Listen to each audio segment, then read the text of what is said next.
The history of American Wildlands is wild in itself. There were three of us that had an exceptional working relationship: Jerry Mallett, Cliff Merritt, and myself. We were very committed and passionate about the lands in the West, about the people, all the grassroots people that we had worked with in the West, and we were committed to each other. It was a great triad. We had worked very, very well. We had to make a decision whether to part ways and do our separate thing, or to move forward in the work that we'd always been doing. And we went to a bar one night to talk it over. Jerry said, you know, if we don't want to do anything else, and we really want to do this, our option is to start a new organization.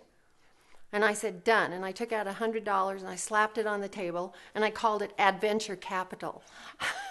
And that was it.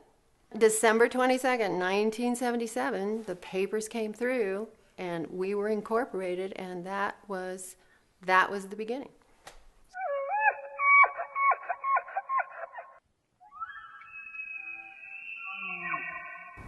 For the 30 years of American Wildlands, we've really had two basic core values. One has been about wildness, the idea of maintaining America's wild lands. Big landscapes, lots of critters, together wild country, wildness.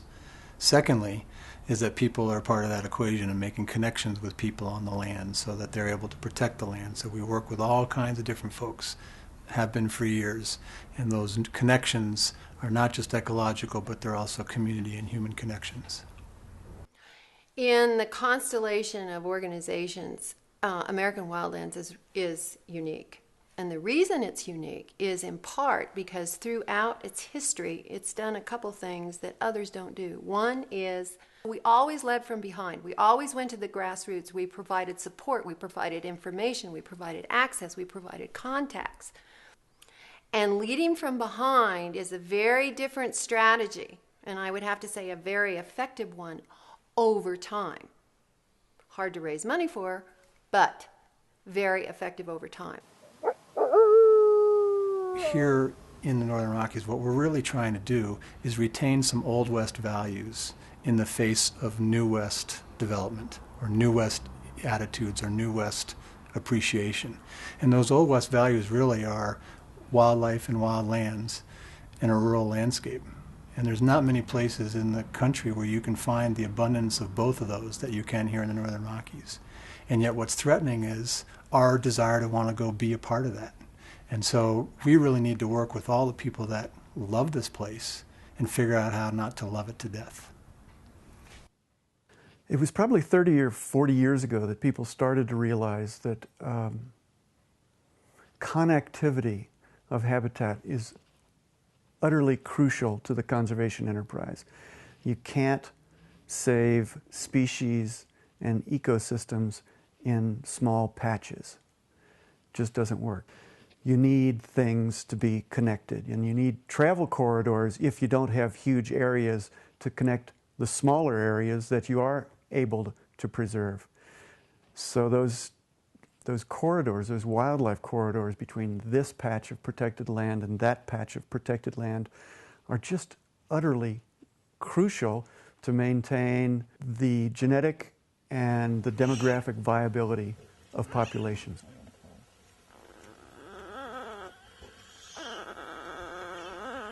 Well, historically, wildlife used to move across the landscape in response to their seasonal needs or dispersal or searching for mates or various foods.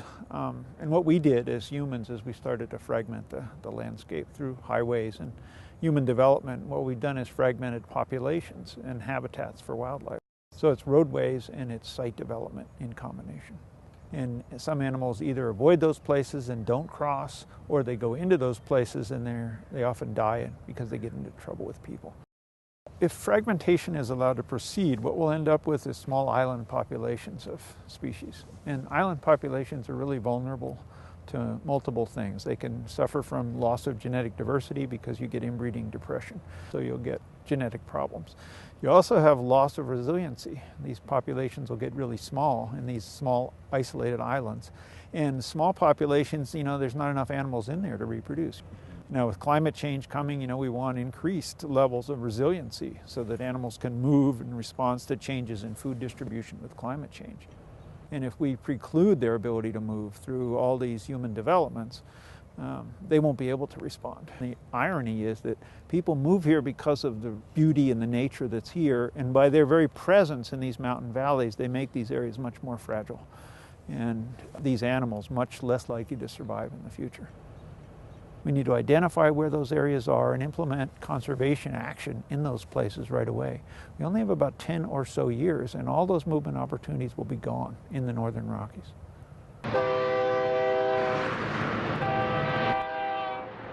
All the biologists we're talking to are telling us that there's a limited amount of time to maintain habitat connectivity here in the Northern Rockies. So American Wildlands has a sense of urgency about our work these days. And that work is really pretty simple. Just like people need to get from one place to another, one town to another to meet our daily needs, wildlife needs to get from one habitat to another to meet its needs. And they need to cross public lands, they need to cross private lands, and need to cross highways and railroads. So American Wildlands works on public lands issues, on private lands issues, and on getting animals across those transportation corridors. On public lands, we're addressing things like motorized recreation and forest roads and how they displace wildlife. On private lands, we're looking at issues of where new developments are going in, where we have fencing that causes animals to not be able to move across the land, where our garbage and refuge and sanitation issues can create problem wildlife, and where livestock operations are getting into conflict with other animals. And on the transportation corridors, that's really pretty simple as well. Difficult work, but pretty simple. That is getting animals across the highway, across the railroad without getting killed. All of that work requires that we work with lots of different kinds of conservation interests.